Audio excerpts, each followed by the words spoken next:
See what they do to Jay Williams after his stance. So when I hear what Kyrie Irving has to go through in order to be reinstated, I'm appalled. I'm appalled. And let me give you examples of how I feel like we don't have the same energy and hold other people who have dealt with racial tropes accountable.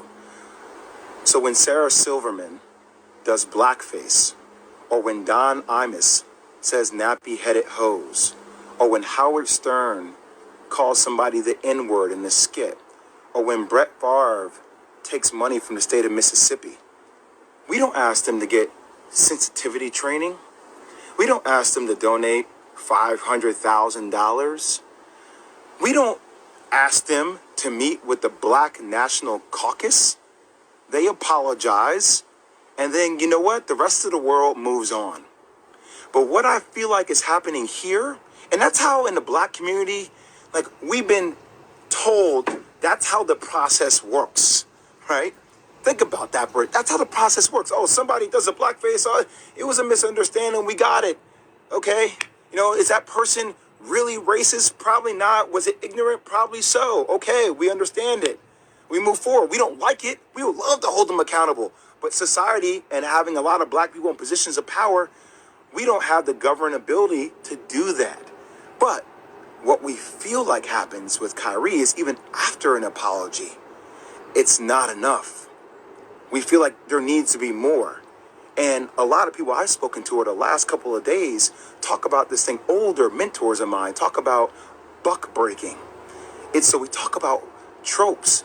This is something that we feel like in the Black community that happened way back in the day, where if there was a slave that was defiant, right, he got broken in front of everybody in order to show that he was not in a position of power. And that at the end of the day, he had to do what he was told to do because that's what was mandated of him. And there's a bigger situation going on.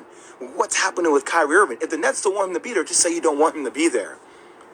But we should hold everybody accountable, even owners of teams accountable, with things that are happening in other countries, i.e. China and Uyghurs and the Muslim genocide that is occurring, that we hear Enes Kanter talk about. But we don't keep the same energy for everybody.